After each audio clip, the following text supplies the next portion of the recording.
Bonjour à toutes et à tous et bienvenue dans ce journal d'information de la mi-journée sur TV Vendée en ce lundi 7 avril. Et Simon Philippot vous en parlait ce matin dans la matinale. Un terrible accident mortel d'ULM a eu lieu ce week-end en Vendée. Cela s'est produit samedi à proximité de l'aérodrome de Fontenay-le-Comte. Les pompiers ont été appelés dans le courant de l'après-midi pour intervenir sur une chute d'aéronef. Sur place, les pompiers ont retrouvé l'engin motorisé détruit et le corps du pilote âgé de 74 ans inanimé. Une enquête est ouverte et a été confiée au groupement de gendarmerie de la Vendée pour tenter de déterminer les causes de l'accident. Il ne pouvait pas passer à côté de ce moment si symbolique. Ce dimanche 6 avril, le skipper vendéen Arnaud Boissière a fait son grand retour aux Sables d'Olonne et s'est offert une remontée du chenal devant un public venu en nombre. Le skipper de la Mickaëline achève donc symboliquement son parcours du Vendée Globe 2024. Contraint à l'abandon suite à un dématage à 2500 milles de l'arrivée, il avait fait escale en Martinique avant de faire rapatrier son IMOCA par cargo au port de Lorient. Louise Viager était au bord du chenal en compagnie des fidèles supporters de Cali.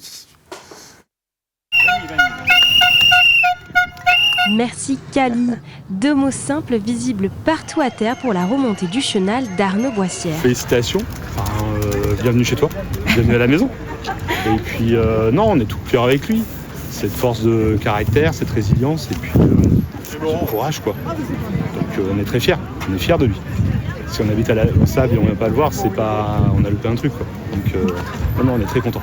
On a adoré l'ambiance, tous les gens bien sympas, on a même pris un maillot et voilà. Qu'il fasse une entrée comme ça aujourd'hui, la preuve qu'il a encore de la qualité et encore des supporters, parce que quand on voit le monde qu'il y a sur la jetée de chaque côté, voilà. Le skipper Mickaëline avait jeté l'éponge le 2 février suite à son dématage. Après une escale en Martinique, il avait déjà retrouvé ses proches au Sable. Mais Arnaud Boissière tenait à une arrivée symbolique pour saluer le public. C'est un grand marin, il n'y a pas de doute. Je crois que c'est son 4e Vendée Globe, si je ne me trompe pas. Il a dématé, c'est malheureux, ça peut arriver. Il nous a apporté beaucoup d'émotions durant ce Vendée Globe. Il a vécu beaucoup de difficultés majeures. Et voilà, on voulait lui rendre hommage et être présent pour lui. Et on suit Arnaud depuis plusieurs Vendée Globe, c'est un ami à moi. Et donc on lui a créé cette belle affiche qui le résume entre Arnaud et Cali, parce que Arnaud et Cali, c'est les deux qui font le Vendée Globe sur ce bateau. Voilà, c'est soit Arnaud qui décide ou soit Cali, ça dépend. Voilà, donc ça c'est l'histoire que j'ai avec Arnaud et que voilà, j'applaudis parce qu'il est là aujourd'hui, il est revenu chez nous et c'est super cool malgré ses déboires. Arnaud Boissière a déjà annoncé vouloir prendre le départ du prochain Vendée Globe en 2028.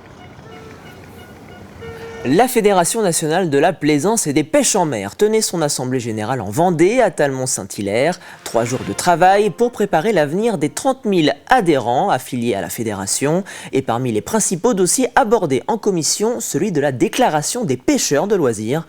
Une déclaration qui va permettre de mieux recenser les pêcheurs, mais aussi de les obliger à déclarer les éventuelles prises d'espèces sensibles. Le premier dossier sensible, c'est la déclaration du pêcheur. C'est-à-dire qu'à partir du 1er janvier 2026, tout pêcheur de loisirs, quel qu'il soit, pêche embarquée, pêche du bord, pêche sous-marine, hors pêche à pied, tout pêcheur de loisirs devra se déclarer. Il va falloir que chacun de nos pêcheurs se déclare en tant que pêcheur de loisirs. Et aujourd'hui, on n'a pas non plus bien défini l'âge. C'est-à-dire qu'on dit à un âge, je dirais, qui pour nous serait aux environs au-delà de 12 ans. Prenons le chemin de Saint-Martin-Lard en Saint-Hermine, où la commune a récemment vu son unique boulangerie fermer ses portes à la fin du mois de mars. Alors, sous l'impulsion de la municipalité et de ses habitants, le commerce a pu réouvrir grâce à la création de l'association L'Épi de Saint-Martin-Lard. Sa mission, gérer le dépôt de pain assuré par plus de 50 volontaires pour la permanence les jours d'ouverture. Reportage Cyril Guillet. Alors moi je vais prendre mon pain long et je vais prendre la baguette à 2 mains. Depuis la fermeture de l'unique boulangerie de la commune le 23 mars dernier, le dépôt de pain de l'Épi de Saint-Martin-Lard est devenu le nouveau point de rencontre. C'est parti, on va faire la livraison. Là j'en emporte pour 3 personnes. Je regroupe. Je fais le porteur de pain en même temps. Et puis ça nous permet de voir du monde. Ça dépanne bien pour tout le monde, quoi. Et puis comme ça, ça nous fait sortir un petit peu. Que s'il fallait aller jusqu'à Chantenay où ça termine pour aller chercher un pain, non. Sur ce, bonne journée. Merci. À bientôt. Suite à l'annonce de la fermeture de la boulangerie, la municipalité a mis à disposition l'ancienne garderie de la commune et alloué une subvention pour aider à la création de ce dépôt de pain. On ne pouvait pas rester sans service sur notre commune. Donc le but était d'apporter quelque chose de qualité et de garder un lieu de convivialité, surtout avant tout, pour que les gens puissent se retrouver tous les jours et avoir néanmoins du pain à portée de main. Avant tout, c'est ça, c'est un lieu de convivialité, de service bien sûr, puisque ça permet de redynamiser aussi le centre-bourg. Une opération qui n'aurait pas pu voir le jour sans les associations de la commune. Car ce sont les bénévoles issus de ce tissu associatif qui chaque jour, sauf le mercredi, se relaient derrière le comptoir. On a fait un planning, donc entre les 20 bénévoles réguliers et les 50 bénévoles occasionnels, on a réussi à faire un planning sur 8 semaines. Un village sans commerce, sans activité, c'est un village qui est voué à mourir. Et du coup, là, on prend le temps de discuter avec chacun, on apprend à connaître tout le monde. Après, quand on se promène dans le village, tout le monde se dit bonjour, c'est super agréable. Tous les jours, nous marquons les noms des personnes, les clients qui viennent commander 48 heures à l'avance. Avec 47 commandes passées le jour de son ouverture, l'épi de Saint-Martin-Lard semble avoir de beaux jours devant lui. Les travaux de l'église Saint-Louis de La Roche-sur-Yon ont débuté en 2017 avec la rénovation de la charpente et de la couverture de l'édifice. La troisième phase de ce chantier vient de démarrer au début du printemps et va permettre la restauration du chœur et des 2 chapelles latérales. Fin des travaux prévus en 2029, année du 200e anniversaire de l'église Saint-Louis.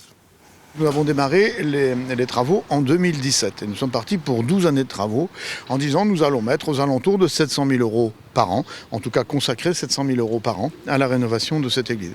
Au final, nous aurons investi à peu près 9 millions d'euros pour rénover complètement l'église de La Roche-sur-Yon. On vient de réceptionner la 2e phase sur 4. Voilà, donc les prochaines étapes seront la restauration de l'intérieur et les décors, les lustres, etc. Et c'est ainsi que se termine cette édition. Merci de votre fidélité. Je vous retrouve tout à l'heure à 18 h pour un nouveau journal. Très bon après-midi sur TV Vendée.